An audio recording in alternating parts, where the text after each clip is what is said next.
self-awareness. Everybody has weak points. You should know your weak points and you should tell people. If you tickle somebody, they take it as a joke. But some people are so serious. You can't tickle them. They'll start a fight. You can't tickle them. So you should know your weakness.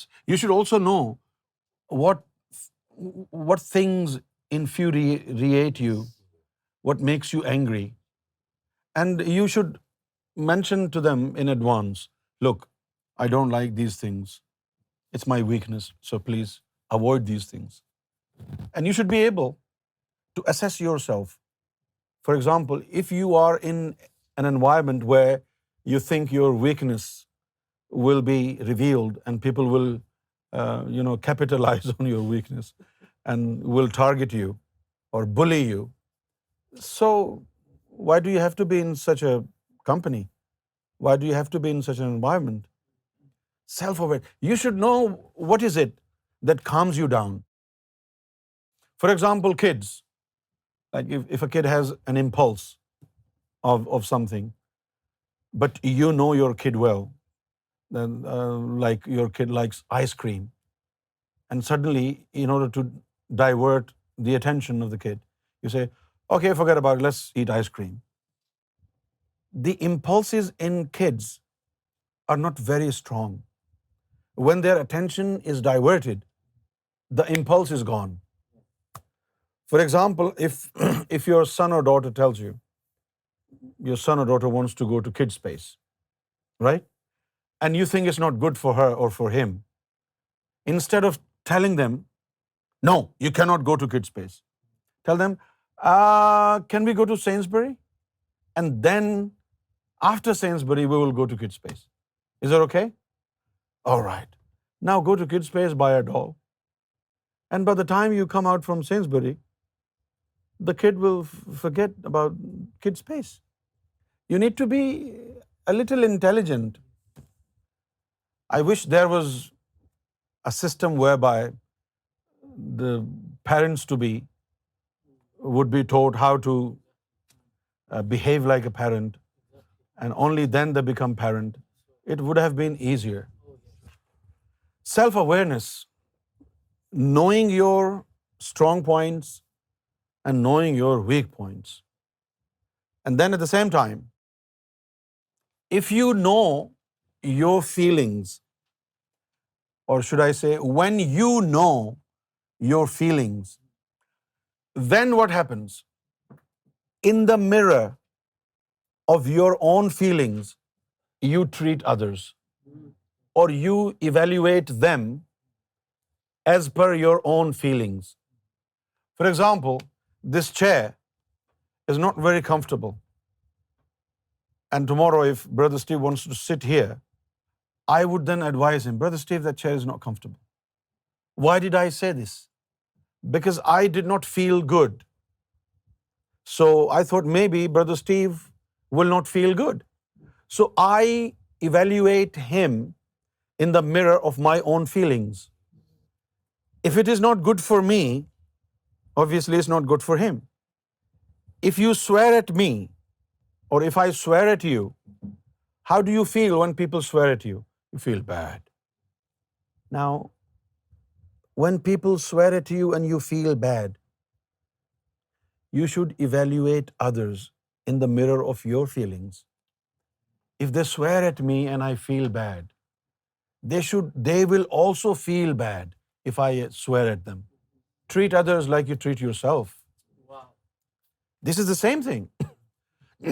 So we actually evaluate others by the standard of our own feelings. We cannot exaggerate. Like, no, I don't feel pain, so I thought maybe you will not feel pain here. This is exaggeration. If it's painful, you will feel the pain. So self-awareness is very important for empathy. I mean, how will you feel the pain of others? You will definitely not feel the pain of others. You will have an idea when you had this pain, When you had this feeling, and then all your own experience will help you evaluate others. I had this feeling, so definitely he will suffer the same. So I should advise him not to do this. Or if he is in the same situation, I can understand how painful it is. This is empathy. So people who do not have empathy are those who do not have self-awareness, who do not know their own feelings. Sometimes what happens is some people are like, I think he's a thief. And they will say, oh, you're thinking I'm a thief. They do not own their own feelings. How they feel about others, they disown their feeling. Like if you don't trust anybody, you will see such people, those who don't trust anybody.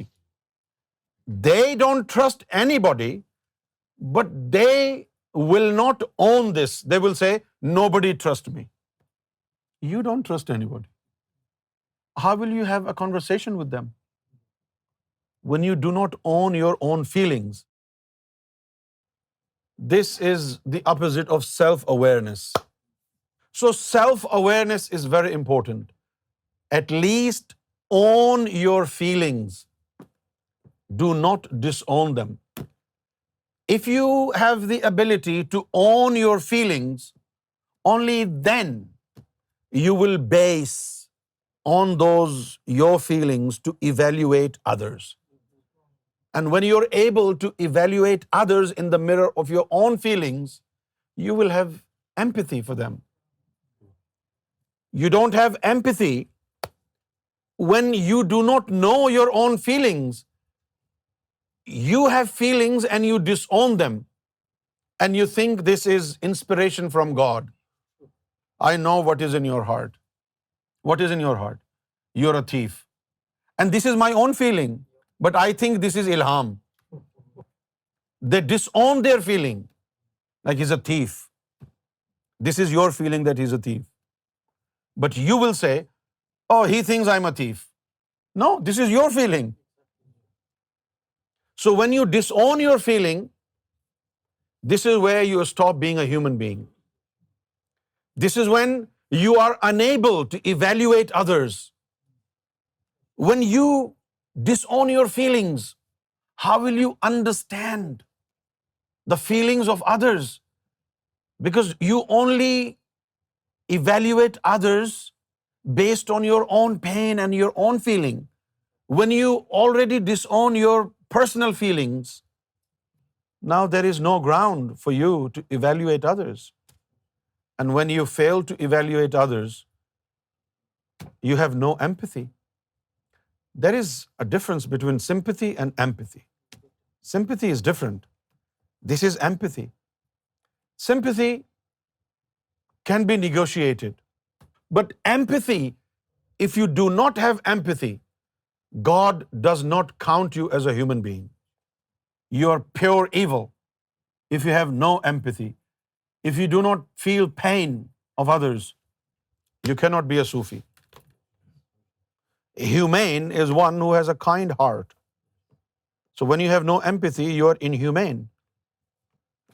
And man cannot be inhumane because man was created in the image of God, not just the appearance of the image, in the character of God. Honestly, when God created man, He created man in His image of appearance and image of character. But then what happens when you are born in this world and when the negative psyche is attached with your souls? It is your negative psyche that makes you think wrong, do wrong. As soon as the negative psyche, the lower self, is purified, the character of God, which is stored in you as a potential, comes to the surface. You don't need to work on it. It's there. Because you were created in the image of God, not only the appearance of the image, in the character of the image also.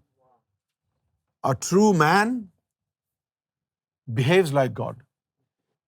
God's characteristics are part of his nature.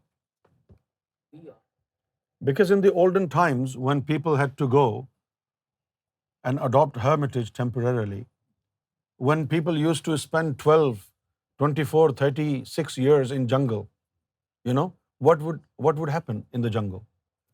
They would leave all their relations behind, their parents behind, their kids behind, their home, luxury, comfort, everything behind, right? They become homeless. They leave everything behind.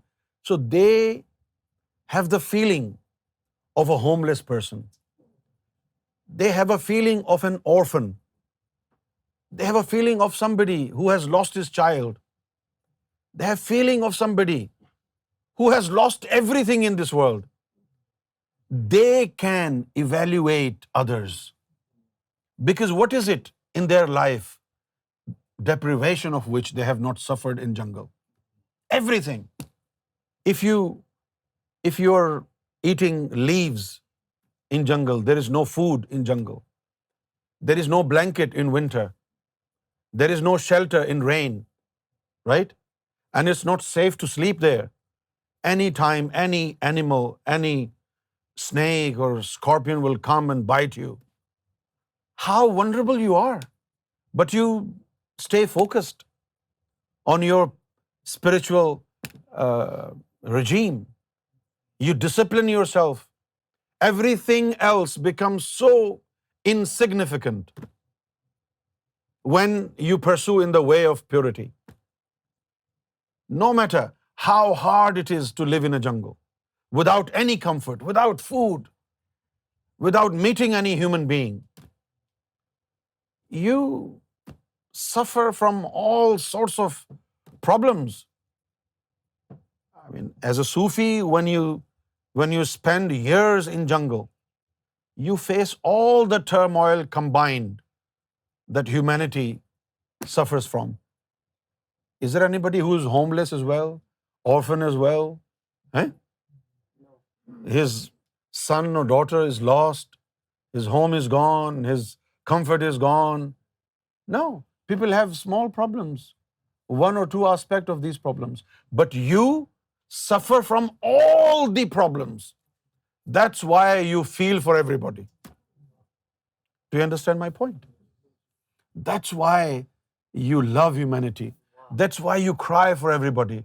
Oh, he is homeless. Because you know you were homeless once. When somebody loses his son or daughter, you know the pain. Because when you went to jungle, you left your daughter, you left your son, you left your home. Only a true Sufi can evaluate pain of others and feelings of others. Because he has gone through all which even combined humanity will not go through. That's really, really difficult, isn't it?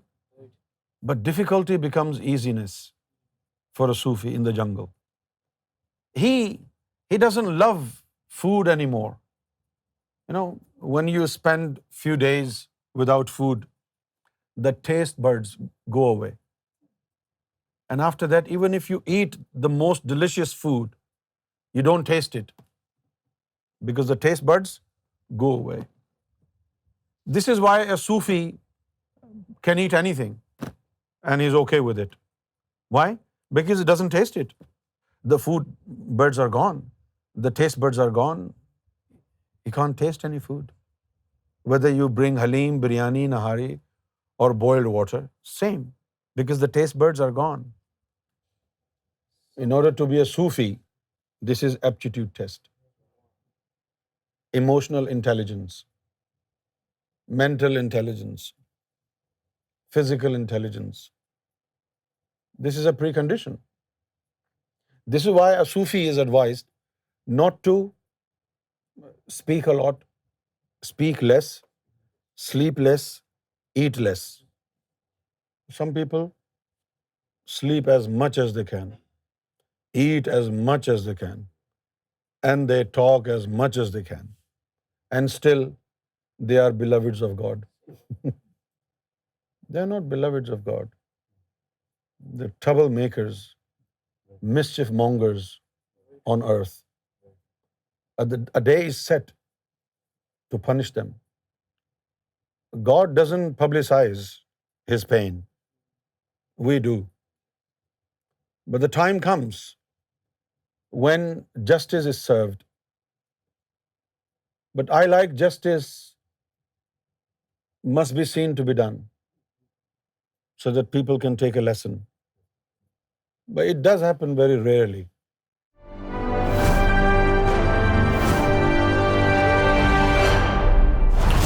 TV, bringing light, love, and peace in your life.